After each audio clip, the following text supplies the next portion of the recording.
Hello everyone. I'm happy to see you here because today I want to tell you a real story from my life. It's about the time when I got completely lost in Paris. I was alone, I didn't speak French, and I didn't know how to find my way back. It was scary, but it also taught me something important. And of course, it helped me improve my English too, because I had to use it to survive. So if you are learning English, listen carefully, and feel free to repeat after me. Shadowing will help you speak English better. Now, let's get into the story. It all started when I decided to visit Paris for the first time. I was 24 years old. I had saved money for a long time to make this trip. I was excited because Paris is famous, the Eiffel Tower, the museums, the food. It was a dream. When I arrived in Paris, the city was just like in the pictures. Beautiful streets, colorful cafes, happy people everywhere. I took a taxi to my hotel, checked in, and then went out for a walk. At first, everything was fine. I had a little map with me, and I walked around the center of the city. I saw the River Seine. I saw Notre Dame Cathedral. I bought a croissant and a coffee from a small bakery. Everything was perfect. But after 2 hours of walking, I realized something terrible. I didn't know where I was. I pulled out my little paper map. I tried to find the street name. But all the streets looked the same, small, charming, confusing. I walked left. I walked right. I turned around. Nothing looked familiar. I thought, okay, don't panic. Just ask someone.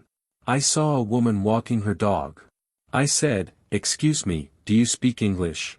She smiled and said, "Non." Then she walked away. I tried again with an old man sitting on a bench.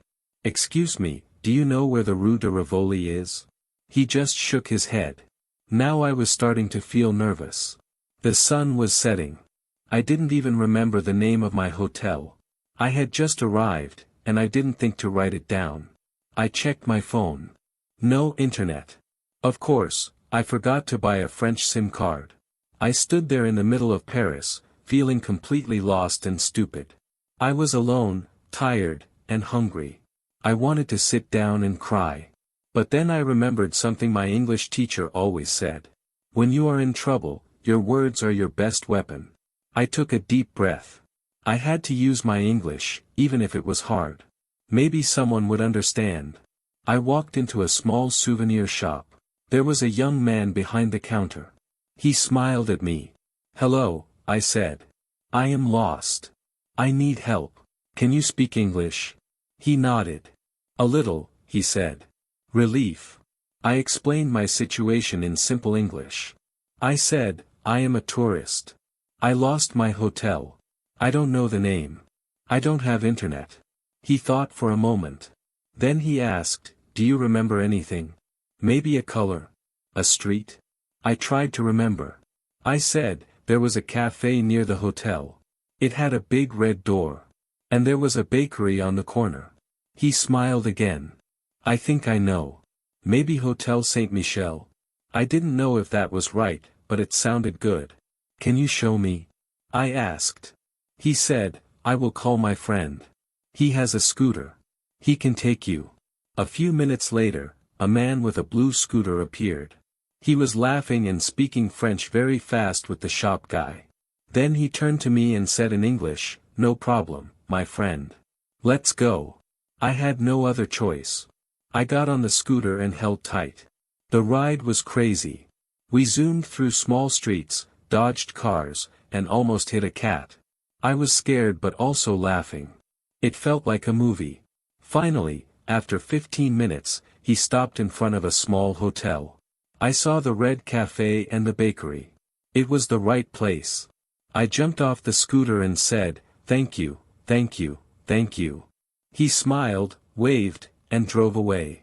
I stood there for a moment, my heart still beating fast. But I was safe. I had found my hotel.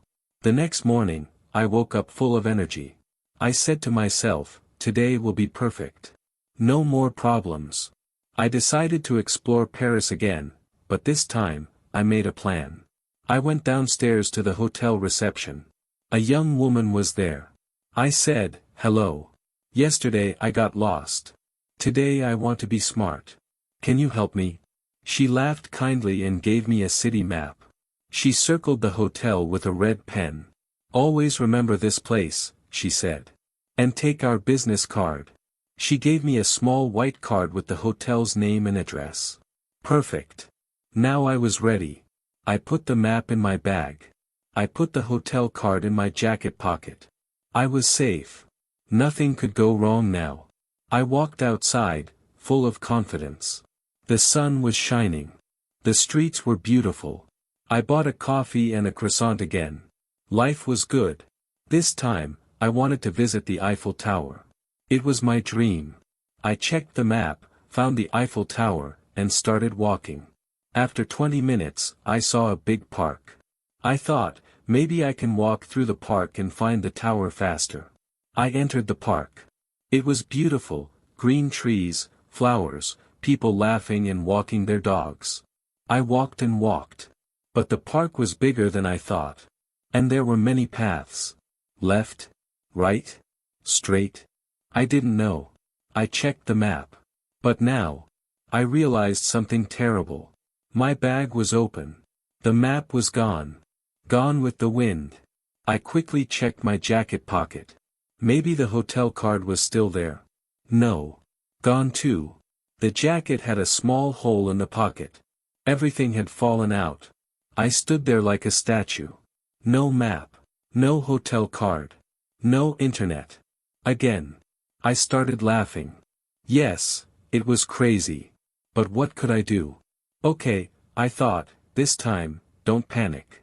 You have some experience now. I looked around. I saw a boy sitting on a bench, playing with his phone. I walked up to him and said, "Excuse me, can you help me?" He looked up. He was about 14 years old. He wore a baseball cap and sneakers. "Yes, sure," he said, smiling. "Can you tell me where is the Eiffel Tower?" I asked. He laughed. He pointed up. I looked up too. And there it was. Behind the trees, far away, but very tall and proud, the Eiffel Tower. I laughed too. I felt so silly. "Thank you," I said. He gave me a thumbs up. I started walking toward the tower. This time, I didn't take shortcuts. I stayed on the main road. Step by step, the tower got bigger and bigger. It was beautiful. Shining in the sun. I took many pictures with my phone. When I arrived, there were a lot of people. Tourists from everywhere, China, Italy, Brazil, the US. I heard many languages. It was like a little world. I bought a ticket to go up the tower. The line was long, but I didn't care. I was too excited. When it was my turn, I stepped into the elevator. We went up, fast. And then, the doors opened. The view was incredible.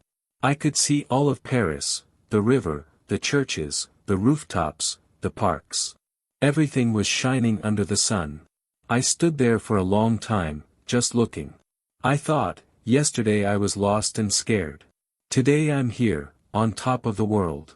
After I enjoyed the view, I went down. I was hungry again. I saw a little food stand. They sold sandwiches, water, and ice cream. I bought a sandwich and sat on the grass to eat. Around me, children were running. Couples were laughing. Old people were feeding the birds. Paris was alive. As I ate, I heard a voice next to me. "Excuse me, are you English?" I turned and saw a girl about my age. She had a big backpack and friendly eyes. "No," I said, "I'm from the US." She smiled. "I'm from Australia," she said. "Are you traveling alone?" "Yes," I said. "And you?" "Me too." We laughed. Her name was Anna. She was traveling through Europe for 3 months. We talked for a long time, about everything, traveling, languages, funny mistakes. I told her about getting lost, twice. She told me she once slept at the wrong airport. It felt good to talk to someone. To share stories. To laugh together. Before we left, she said, "Let's take a picture." We took a selfie with the Eiffel Tower behind us. Then she said, "Here's my number. If you get lost again, call me. I smiled. Deal, I said. That evening, I returned to my hotel, and this time, I found it easily. I felt proud.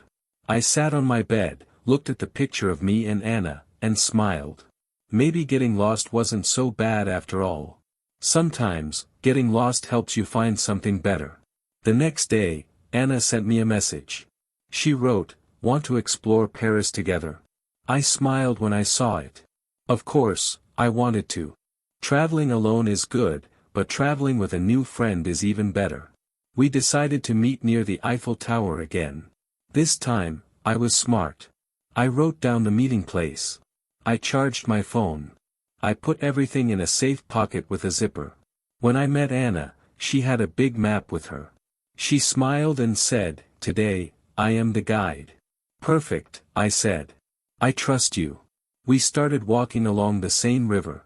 The river was beautiful. Boats were moving slowly on the water. Artists were painting on the sidewalk. Musicians were playing songs with guitars and violins. It felt magical. We talked about our lives. Anna had worked in a small coffee shop in Sydney before traveling. I had just finished university. We laughed a lot. It felt like we had known each other for years. After an hour, Anna said, "Let's visit Montmartre." I didn't know what Montmartre was. She explained, "It's a famous old neighborhood on a hill. Artists, cafes, and the best view of Paris." It sounded great. We took the metro, the underground train. It was busy and noisy, but exciting. After a short ride, we arrived. Montmartre was even more beautiful than I expected. Small streets. Colorful houses. Painters everywhere, showing their art. We climbed the hill slowly. It was a hot day, and we were both sweating. Finally, at the top, we saw the Basilica of Sacré-Cœur, a big white church. It was shining under the sun. We sat on the steps to rest. From there, we could see all of Paris again, even better than from the Eiffel Tower. We stayed quiet for a few minutes, just looking. It felt like a dream. After a while, Anna said, "Do you want to eat something special?" "Always," I said. She smiled. "I heard there is a bakery here that sells the best croissants in all of Paris." That sounded too good to miss. We walked down the hill, asking people for directions. We turned left. We turned right. We crossed a little square with a fountain. Finally, we found the bakery. It was small and old, with a big window full of fresh bread and cakes. The smell was amazing. Butter, sugar, warm bread. My stomach started to growl. We each bought a croissant. It was warm and soft inside, crispy outside. The first bite was magic. I said, "This is the best thing I have ever eaten." Anna nodded with her mouth full. We sat outside on a bench, eating and laughing. Then something strange happened. A man in a black suit walked up to us. He looked serious. "Bonjour," he said. "Excuse me, do you speak English?" "Yes," we both said. He smiled a little. "I work for a travel magazine. We are taking photos of tourists in Paris. Would you like to be in a picture for our next issue?" Anna and I looked at each other. Me? In a magazine? I almost laughed. But Anna said quickly, "Yes, why not?" The man asked us to stand in front of the bakery. He gave us 2 small French flags to hold. He took many photos. He said, "Smile. Laugh. Look like you love Paris." It wasn't hard. We really did love Paris. After the photos, he thanked us and gave us a card. He said, "If your photo is chosen, it will be in the next magazine." Anna put the card carefully in her bag. We couldn't believe it. Maybe we would become famous in France. Later, we walked back to the metro. We were tired but happy. When we reached the station, Anna said, "Thank you for today. It was the best day." I smiled. "No, thank you. I would still be lost without you." We laughed again. Before we said goodbye, we promised to meet the next day too. Paris felt even more beautiful when you had a friend by your side. That night, lying in my bed, I thought. If I hadn't gotten lost that first day, If I hadn't been brave to talk to people, if I hadn't smiled at a stranger, I would never have met Anna. I would never have had this amazing adventure. Sometimes mistakes lead to the best parts of life. The next morning, Paris was cloudy. A light rain was falling. But I didn't care. Today was my last full day in Paris, and I wanted to enjoy every minute. Anna and I met again, this time at a small cafe near my hotel. She was already there, sitting by the window, waving at me when I arrived. "Ready for one more adventure?" she asked. "Always," I said. We decided to visit the famous bookshop called Shakespeare and Company. It's a small place next to the river, full of old books, soft lights, and magic. Writers like Ernest Hemingway had spent time there. When we arrived, the shop smelled like paper, ink, and coffee. It was crowded and warm inside. Books were everywhere, on shelves, on tables, even on the floor. I picked up a small book of poems. The cover was simple, green and gold. The title was, "Journeys Begin with a Single Step." I smiled. It felt like a sign. Anna bought a notebook. She said, "I want to write about my travels." We sat outside under a little roof, watching the rain fall softly on the river. As we drank our coffee, Anna said, "Tomorrow I leave for Italy." I nodded. "I leave for home." It was a little sad. But we smiled. Anna pulled out her notebook. She opened the first page and wrote something. Then she tore the page out and gave it to me. I read. "Every journey is a story. And every story begins with a simple hello. Thank you for being part of my story." I looked at her. "Thank you for being part of mine," I said. We didn't say much more. Sometimes you don't need many words. After a while, we walked slowly back to the Eiffel Tower one last time. The rain had stopped. The sun was coming out again. The tower looked beautiful against the silver sky. We took one more photo together. Then it was time to say goodbye. Anna smiled and said, "Don't get lost again." I laughed. "I will try." We hugged. Then she walked away toward her metro station. I watched her go until she disappeared in the crowd. I felt a little sad, but also full of memories, full of joy, full of life. That night in my hotel room, I packed my bag. I found the little green and gold poetry book I had bought. I opened it. Inside, the first poem said, "Sometimes you lose your way, just to find your heart." I closed the book and smiled. It was true. I had lost my way, twice. I had felt scared, alone, and small. But because of that, I had found more than I expected. I found kindness from strangers. I found courage inside myself. I found a friend. And I found the real magic of traveling, that life is bigger, kinder, and more surprising than we can imagine. Final thoughts. When you travel, things will go wrong. You will get lost. You will feel confused. You will make mistakes. But every mistake is also an open door. Behind the door is a new lesson, a new friend, a new story. So next time something goes wrong, don't be afraid. Smile. Take a deep breath. And remember, sometimes getting lost is the best way to find yourself. The end. Thank you for listening to this story. If you liked it, write about it in the comments and subscribe to the channel so you don't miss new stories.